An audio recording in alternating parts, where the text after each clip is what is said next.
Hello friends, welcome to शिक्षक prep. तो friends, हम जुलाई 2024 के लिए सीटेट की प्रिपरेशन कर रहे हैं और अभी हमारी सीडीपी यानी कि बाल विकास की सीरीज़ चल रही है। आज हमारा डे 2 है फ्रेंड्स, आज सेकंड क्लास है। इससे पहले पहली क्लास हम ऑलरेडी कर चुके हैं जिसमें हमने सोशलाइजेशन चैप्टर को कंप्लीट कर लिया है। मैंने एक प्लेलिस्ट क्रिएट करी है फ्रेंड्स, जहाँ पर आपको सारी क्लासेस एक साथ मिल जाएंगी। पूरी सीरीज़ कवर करेंगे, मैं आपका पूरा सिलेबस कवर करवाने वाली हूँ फ्रेंड्स। जिस तरीके से मैंने सीटेट क्वालिफाई किया था दोनों पेपर, उसी तरीके से आपकी प्रिपरेशन होगी। और देखिए, इस सीरीज़ को जब आप कंप्लीट देखेंगे तो आपका जो बेसिक है वो क्लियर हो जाएगा। एग्ज़ाम होने में थोड़ा बहुत टाइम अभी बचा है, तो तब तक आप अपना बेस क्लियर कर लीजिए और पूरा सिलेबस यहाँ से कवर हो जाएगा। अभी सीडीपी की क्लासेस चल रही हैं, इसके साथ साथ हम अदर सब्जेक्ट्स की क्लासेस भी चलाते रहेंगे, ठीक है।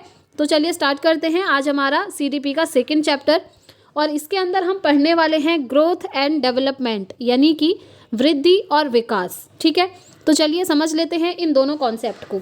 सबसे पहले विकास की अगर बात करें तो विकास आपका सतत रूप से चलने वाली एक प्रक्रिया है जिसमें गुणात्मक और परिमाणात्मक को हम मात्रात्मक भी कहते हैं, ये दोनों परिवर्तन इसके अंतर्गत आ जाते हैं। अब आप कहेंगे कि ये गुणात्मक और परिमाणात्मक परिवर्तन क्या हैं, तो सबसे पहले ये समझिए फ्रेंड्स, जो आपका विकास होता है, डेवलपमेंट होता है, उसके अंदर आपका ऑल ओवर डेवलपमेंट आ जाता है। आपकी हाइट, आपका वेट, साथ ही साथ आपके दिमाग का जो डेवलपमेंट हो रहा है, चारित्रिक विकास हो रहा है, आपका व्यावहारिक विकास हो रहा है, ठीक है। जितने भी आपके डेवलपमेंट होते हैं ये सभी इसके अंतर्गत आ जाते हैं।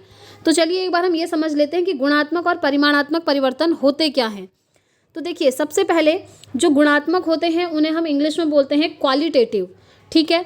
इनको हम कभी भी माप नहीं सकते हैं।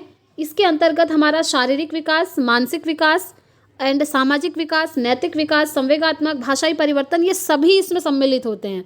तो आपने देखा विकास की डेफिनेशन में हमने पढ़ा कि गुणात्मक और मात्रात्मक दोनों परिवर्तन विकास के अंदर आ जाते हैं, जिसमें गुणात्मक परिवर्तन के अंदर आता है आपका जो शारीरिक विकास है। शारीरिक विकास में क्या आएगा? आपका हाइट बढ़ना, आपकी बॉडी का शेप, आपका वेट, ये सारी चीज़ें। साथ ही मानसिक मतलब आपका दिमाग का जो विकास हो रहा है उसकी बात हो रही है। सामाजिक विकास, समाज में आप लोगों के साथ कैसे बातचीत करते हैं, सामाजिक विकास है। ऐसे ही आपका नैतिक विकास, जो नैतिक मूल्य होते हैं आपके, ठीक है। भाषाई परिवर्तन, जो लैंग्वेज आप बोलते हैं, तो ये सारे जितने भी परिवर्तन होते हैं आपके गुणात्मक परिवर्तन के अंदर आ जाते हैं। अगर हम बात करें मात्रात्मक परिवर्तन के, यानी कि क्वांटिटेटिव चेंजेस के, तो यहाँ पर देखिए इनको हम माप सकते हैं। क्वालिटेटिव को हम कभी भी माप नहीं सकते हैं। क्या आप माप सकते हैं कि आपकी बुद्धि कितनी है? क्या आप माप सकते हैं कि आपका सामाजिकरण कितना % हुआ है, कितना किलो सामाजिकरण हुआ है? नहीं माप सकते हैं ना, इसीलिए इसको हम बोलते हैं गुणात्मक और इसको हम माप नहीं सकते। लेकिन जो हमारा मात्रात्मक है, क्वांटिटेटिव है, इसको मापा जा सकता है, क्योंकि इसके अंतर्गत आता है आपका सिर्फ और सिर्फ शारीरिक परिवर्तन। शारीरिक परिवर्तन जैसे आपकी हाइट बढ़ना, आपका वेट है, आपका शेप है, हम चेक कर सकते हैं ना कि आपकी हाइट कितनी है, हम चेक कर सकते हैं हमारा वेट कितना है। तो ये जो मापने वाली चीज़ें होती हैं आपकी क्वांटिटेटिव, मात्रात्मक परिवर्तन के अंतर्गत आती हैं, ठीक है। आपका शारीरिक परिवर्तन, बॉडी से रिलेटेड हर एक चीज़, तो ये हो गया आपका, ठीक है। अब यहाँ पर जो डेफिनेशन पढ़ी थी इसे एक बार और समझ लीजिए। विकास में क्या है? सतत रूप से चलने वाली प्रक्रिया है और इसके अंदर आपके गुणात्मक और मात्रात्मक, यानी कि परिमाणात्मक भी इसको बोलते हैं, ये दोनों परिवर्तन आते हैं। आई होप अब ये डेफिनेशन आपकी क्लियर हो गई होगी, ठीक है। चलिए आगे बढ़ते हैं। अब देखिए विकास में और क्या है।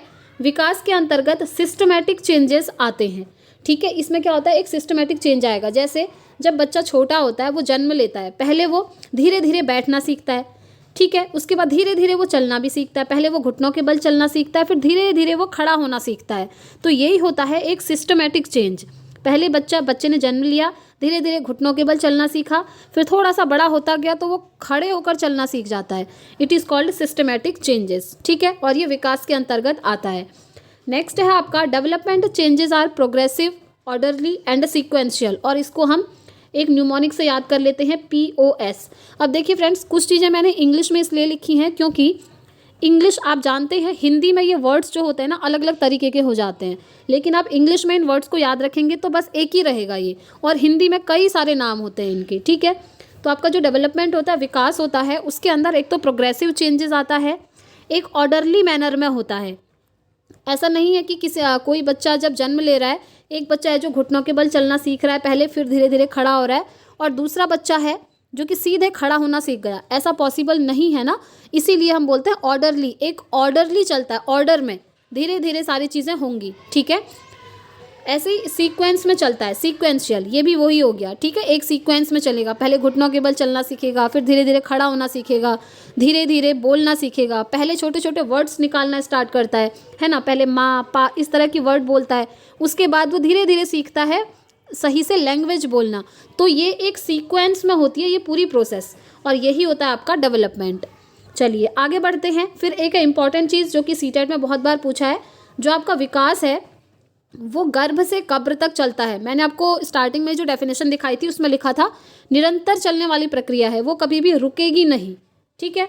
इसीलिए हम इसको बोलते हैं कि जो विकास की प्रोसेस है गर्भ से कब्र तक चलती है, वोम टू टोम चलती है, जब तक इंसान जिंदा है तब तक, ठीक हो गया। फॉर एग्जाम्पल जैसे अभी आपकी जो भी एज होगी, आप अभी धीरे धीरे और बड़े होंगे, आपकी एज बढ़ेगी, हो सकता है आप और कुछ चीज़ें सीख लें, आपके दिमाग का और डेवलपमेंट हो जाए, हो सकता है आपका जो सामाजिकरण है अभी तक कम हुआ हो, धीरे धीरे एक्सपीरियंस होगा, फिर आपका सामाजिकरण भी तेज तेज होने लगेगा, बढ़ेगा। इसीलिए कहते हैं जो विकास की प्रोसेस है वो जीवन भर चलती रहती है। चलिए अब हम देख लेते हैं विकास और वृद्धि में डिफरेंस क्या है। विकास आपका एक ब्रॉड एम होता है, यानी कि बड़ा क्षेत्र आपका विकास होता है, और वृद्धि विकास का ही एक छोटा हिस्सा है। वृद्धि विकास का एक छोटा सा हिस्सा है। कैसे? डेवलपमेंट के अंदर आपने पढ़ा कि जो हर किसी व्यक्ति का नैतिक विकास, सामाजिक विकास, संवेगात्मक विकास, ठीक है, संज्ञानात्मक विकास, उसके दिमाग का विकास, ये सब आ जाते हैं इसके अंदर। लेकिन ग्रोथ के अंदर सिर्फ और सिर्फ आता है आपका बॉडी का परिवर्तन। बॉडी का परिवर्तन यानी कि आपकी हाइट, आपका वेट, आपका शेप, दैट्स इट। इससे ज़्यादा ग्रोथ में कुछ नहीं आता। इसीलिए हम कहते हैं डेवलपमेंट एक बड़ा सा टर्म है, और जो आपका वृद्धि है यानी कि ग्रोथ है वो एक छोटा सा टर्म है, विकास का ही हिस्सा है, ठीक है। आई होप आप लोग समझ गए होंगे। चलिए अब वृद्धि को हम थोड़ा डिटेल में पढ़ लेते हैं। वृद्धि के अंतर्गत ओनली क्वांटिटेटिव चेंजेस आते हैं। क्वांटिटेटिव यानी कि मात्रात्मक, जिनको हम माप सकते हैं, इन्हें मापा जा सकता है। जैसे आपकी हाइट है, आपका वेट है, आपका शेप है, आप जांच कर सकते हैं आपकी हाइट कितनी है, आप चेक कर सकते हैं आपका वेट कितना है, कभी कम होता है कभी बढ़ता है। तो ये चीज़ें आपकी क्वांटिटेटिव होती हैं, इनको हम माप सकते हैं। और जिन चीज़ों को हम माप सकते हैं वो चीज़ें आपकी वृद्धि के अंदर आती हैं, और जिन चीज़ों को हम नहीं माप सकते हैं वो आपकी विकास के अंदर आती हैं, ठीक है। वृद्धि एक समय पर आकर रुक जाती है, यानी कि जब मैच्योरिटी आती है तो उस समय पर आकर जो वृद्धि आपकी रुक जाती है। एक बात बताइए, क्या आपकी हाइट ज़िंदगी भर बढ़ती रहेगी? क्या आपका वेट ज़िंदगी भर बढ़ता रहेगा? क्या आपकी बॉडी का शेप आज कुछ है 2 साल बाद कुछ होगा? तो ऐसा तो है नहीं कि जब तक आप जिंदा हैं तब तक आपका बॉडी का शेप चेंज होता रहेगा, आपकी हाइट बढ़ती रहेगी। ऐसा होता तो कोई भी मनुष्य पृथ्वी में खड़ा नहीं रह पाता। इसीलिए कहते हैं कि ये एक समय पर आकर रुक जाती है, ठीक है। जैसे आपकी बॉडी का जो हाइट है एक समय पर आकर वो रुक जाएगी, ऐसा नहीं है कि आप जीवन भर लंबे होते चले जाएंगे, ठीक है। तो ये आता है आपका वृद्धि के अंदर। आगे बढ़ते हैं और नेक्स्ट टॉपिक हम कवर करेंगे विकास के आयाम, जो कि मोस्ट इम्पॉर्टेंट है सीटेट में, ठीक है। तो देखिए broad domains of development, development के डोमेन्स क्या हैं। सबसे पहले आता है आपका फिजिकल डेवलपमेंट यानी कि शारीरिक विकास, दूसरा आता है कॉग्निटिव डेवलपमेंट यानी कि संज्ञानात्मक विकास, तीसरा आता है इमोशनल डेवलपमेंट यानी कि सामवेगिक विकास, जिसके अंतर्गत आपके भाव आ जाते हैं, किसी से प्रेम करना, गुस्सा करना, अभी हम डिटेल में इनको पढ़ेंगे। एंड फोर्थ आता है फ्रेंड्स सोशल डेवलपमेंट, जिसे हम कहते हैं सामाजिक विकास। चलिए अब इनको हम डिटेल में पढ़ लेते हैं। डिटेल में पढ़ने से पहले ये न्यूमोनिक आप याद कर लीजिए फ्रेंड्स, ये मैंने आप लोगों के लिए बनाया है specially. P for physical development, C for cognitive development, E for emotional and S for social. ये हो गया PCSE। अब आप याद रखेंगे डेवलपमेंट के डोमेन्स कौन से हैं, PCSE, ठीक है। चलिए आगे बढ़ते हैं, अब इनको वन बाय वन हम डिटेल में समझ लेते हैं। सबसे पहले आता है आपका शारीरिक विकास, ठीक है, यानी कि फिजिकल डेवलपमेंट। तो देखिए इसके अंतर्गत शरीर की हाइट, वेट, साइज, शेप, ये सभी आते हैं। नाम से ही क्लियर है, शारीरिक विकास हर किसी व्यक्ति के शरीर का जो विकास है, फिजिकल डेवलपमेंट है, ठीक है। आपकी हाइट हो गया, आपका वेट हो गया, आपकी बॉडी का साइज हो गया, बॉडी का शेप हो गया, ये सब शरीर से संबंधित है। आगे बढ़ते हैं। अब देखिए मोटर डेवलपमेंट जो होता है ना, यानी कि गामक विकास या इसको गतिक विकास कहते हैं, ये भी इसी का हिस्सा है। किसका हिस्सा है? ये भी आपके शारीरिक विकास का हिस्सा है, मोटर डेवलपमेंट, ठीक है। अब मोटर डेवलपमेंट होता क्या है ये समझ लेते हैं, यहाँ से सीटेट में बहुत क्वेश्चन बनते हैं। मोटर डेवलपमेंट के अंदर आता है फ्रेंड्स गति संबंधी पक्ष, जो व्यक्ति जो है एक्टिविटीज़ करता है यानी कि मूवमेंट करता है अपनी बॉडी से रिलेटेड, वो सब आपके मोटर डेवलपमेंट यानी कि गतिक विकास के अंदर आते हैं। और ये जो गतिक विकास है आपका शारीरिक विकास के अंदर ही आता है, ठीक है, इसी का एक हिस्सा है, आप ये मानिए। चलिए अब समझ लेते हैं मोटर डेवलपमेंट को डिटेल में। गति संबंधी सारे पक्ष इसमें आ जाते हैं। ये दो प्रकार का होता है, एक होता है ग्रॉस मोटर स्किल और दूसरा होता है फाइन मोटर स्किल्स। अब ग्रॉस मोटर स्किल्स क्या होती हैं और फाइन मोटर स्किल्स क्या होती हैं, इनको भी हम डिटेल में समझ लेते हैं। तो देखिए, सबसे पहले ग्रॉस मोटर स्किल्स हम समझते हैं, इसको हिंदी में बोलते हैं स्थूल गतिक कौशल। इसके अंदर होता है कि शरीर की बड़ी मसल्स यानी कि जो बड़ी मांसपेशियां होती हैं वो प्रयोग की जाती हैं। जैसे आपके आर्म्स की मसल हो गई, आपके लेग्स की मसल हो गई, ठीक है। तो जो स्थूल गतिक कौशल होता है फ्रेंड्स, इसके अंदर हमारी बॉडी की जो बड़ी बड़ी मसल्स होती हैं वो यूज़ में आती हैं। जैसे एग्जाम्पल रनिंग यानी कि दौड़ना, आपके लेग्स की मसल यूज़ हो रही हैं और वो बॉडी की एक बड़ी मसल है। कूदना यानी कि जंपिंग करना, उसमें भी आपकी बॉडी की बड़ी बड़ी मसल्स यूज़ हो रही हैं। खड़े होकर चल रहे हैं, वॉक कर रहे हैं, घुटनों के बल चल रहे हैं, तो ये सभी क्या हैं आपके, इसमें बॉडी की बड़ी मसल्स यूज़ हो रही हैं, ठीक है। जिसमें बड़ी मसल्स यूज़ होंगी बॉडी की वो ग्रॉस मोटर स्किल्स होगा, और जिसके अंदर बॉडी की छोटी छोटी मसल्स यूज़ होंगी वो आपकी फाइन मोटर स्किल्स होंगी। चलिए फाइन मोटर स्किल्स और उसके एग्जाम्पल भी समझ लेते हैं एक बार। तो देखिए फाइन मोटर स्किल्स क्या है, इसको हम हिंदी पे बोलते हैं सूक्ष्म गतिक कौशल, और इसके अंतर्गत शरीर की छोटी छोटी मसल्स प्रयोग की जाती हैं। जैसे आपकी आँख की मसल है, ठीक है, छोटी सी है, आपके हाथ की मसल्स हैं वो भी छोटी सी हैं। अब इसके एग्जाम्पल देखिए, जैसे उंगली और अंगूठे के ज़रिए कुछ उठाना, आप कुछ उठा रहे हैं तो वहाँ पर आपकी बॉडी की छोटी छोटी मसल्स यूज़ हो रही हैं। अब आप रनिंग कर रहे हैं, वहाँ पर बॉडी की बड़ी मसल्स यूज़ हो रही हैं, वो ग्रॉस के अंदर आ गया, ठीक है। लिखना, सिलाई कढ़ाई करना, काजल लगाना, ड्राइंग करना, पेंटिंग करना, यहाँ पर क्या है, छोटी छोटी मसल्स यूज़ हो रही हैं आपके हाथों की, ठीक है। तो जिस भी एग्जाम्पल में आपको दिखेगा कि बॉडी की छोटी मसल्स यूज़ हो रही हैं वो आपका आएगा फाइन मोटर स्किल्स के अंदर। और फ्रेंड्स सीटेट में ये क्वेश्चन आता है, इन दोनों में डिफरेंस आपको समझ में आना चाहिए। ग्रॉस मोटर स्किल के अंदर आपकी बॉडी की जहाँ पर बड़ी मसल्स यूज़ हो रही हैं जैसे दौड़ने में, जंप करने में, वॉक करने में, और बॉडी की छोटी मसल्स फाइन मोटर स्किल्स जैसे उंगली और अंगूठे के जरिए आप कुछ उठा रहे हैं, आप लिख रहे हैं, आप पेंटिंग कर रहे हैं, आप ड्राइंग कर रहे हैं, काजल लगा रहे हैं, तो यहाँ पर क्या हो रहा है, आपकी बॉडी की छोटी छोटी मसल्स यूज़ हो रही हैं और इसको बोलते हैं फाइन मोटर स्किल्स, ठीक है। आई होप आप लोग समझ गए होंगे। चलिए आगे बढ़ते हैं और हम सेकंड पढ़ लेते हैं संज्ञानात्मक विकास। हमने पढ़ा था विकास के 4 ब्रॉड डोमेन्स हैं, जिसमें से एक हमने पढ़ लिया शारीरिक विकास यानी कि फिजिकल डेवलपमेंट। अब दूसरा आता है आपका संज्ञानात्मक विकास, जिसको हम बोलते हैं कॉग्निटिव डेवलपमेंट। देखिए फ्रेंड्स, सीधे सीधे समझ जाइएगा, जब भी आपको क्वेश्चन पेपर में दिखे संज्ञानात्मक वर्ड, संज्ञानात्मक का सीधा संबंध होता है आपके ब्रेन से, आपके दिमाग से, याद रखिएगा, ठीक है। अब देख लेते हैं संज्ञानात्मक में क्या है। इसके अंतर्गत ब्रेन से होने वाले कार्य आते हैं, जैसे थिंकिंग करना, आप कुछ सोच रहे हैं, इमेजिनेशन करना, आप कल्पना कर रहे हैं कि ये एग्ज़ाम मैं दूंगा या दूंगी, उसके बाद मेरा सीटेट क्वालिफाई हो जाएगा, फिर मैं गवर्नमेंट एग्ज़ाम दूंगा या दूंगी, उसके बाद मैं टीचर बन जाऊंगी या टीचर बन जाऊंगा। आप इमेजिन करते हैं, कल्पना करते हैं, ये सब कहाँ से करते हैं, अपने दिमाग से करते हैं, ठीक है। इसीलिए इसके अंदर दिमाग से होने वाले सारे काम आ जाते हैं, जैसे लॉजिक लगाना, जैसे कहीं कोई चीज़ हो रही है आप दिमाग लगाते हैं कि यहाँ पर ये चीज़ क्यों हो रही होगी। जैसे आप अभी ये चीज़ पढ़ रहे हैं, आप समझ रहे हैं, मैं समझा रही हूँ, आप इस चीज़ को समझ रहे हैं अपना दिमाग लगा करके, ठीक है। ऐसे ही मेमोरी, आपकी जो स्मृति है, आपने आज कुछ याद किया, उसके बाद एग्जाम में वो क्वेश्चन आया तो आप उसको याद करेंगे कि अच्छा मैंने ये पढ़ा था, मेमोरी वहाँ पर काम आती है। तो इन सभी में आपका दिमाग यूज़ हो रहा है, इसीलिए संज्ञानात्मक विकास के अंदर दिमाग से होने वाली सारी एक्टिविटीज़ आ जाती हैं, ठीक है। अब इसमें जो इम्पोर्टेंट है वो समझ लीजिए। इम्पोर्टेंट ये है कि जो भाषा विकास होता है, लैंग्वेज डेवलपमेंट होता है, वो भी इसी के अंदर आता है। किसके अंदर? संज्ञानात्मक विकास के अंदर। जैसे शारीरिक विकास के अंदर आपका मोटर स्किल्स आई थी, वैसे ही संज्ञानात्मक विकास में आपका भाषा विकास आता है, लैंग्वेज डेवलपमेंट आता है। तो सीटेट में जैसे क्वेश्चन बनेगा कि जो लैंग्वेज डेवलपमेंट है वो निम्नलिखित में से कौन से विकास से संबंधित है। आपको ऑप्शन देंगे शारीरिक विकास, संज्ञानात्मक विकास, संवेगात्मक विकास, तो आप क्या कहेंगे? आप कहेंगे संज्ञानात्मक विकास से संबंधित है, ठीक है। चलिए आगे बढ़ते हैं, अब ब्रेन के बारे में कुछ पढ़ लेते हैं। देखिए फ्रेंड्स, बेसिकली होता क्या है आपका, फॉर एग्जांपल ये आपका एक ब्रेन है, इस ब्रेन के 2 हेमिस्फीयर होते हैं, याद रखिएगा, एक लेफ्ट हेमिस्फीयर होता है और एक राइट हेमिस्फीयर होता है। अब जो लेफ्ट हेमिस्फीयर है वो किस चीज़ के लिए रिस्पॉन्सिबल होता है? वो रिस्पॉन्सिबल होता है लॉजिक लगाने के लिए। आप अपने दिमाग से संबंधित जो भी लॉजिक लगाते हैं ना, तर्क लगाते हैं, वो सब आप अपने लेफ्ट ब्रेन से लगा पाते हैं। जैसे साइंस में लॉजिक लगाना, मैथ्स में लॉजिक लगाना, लैंग्वेज में लॉजिक लगाना, तो लॉजिक से रिलेटेड काम आपके लेफ्ट ब्रेन से होते हैं। ठीक है, अब आप कहेंगे अगर लेफ्ट ब्रेन से लॉजिक का काम हो रहा है तो राइट ब्रेन किस काम का है?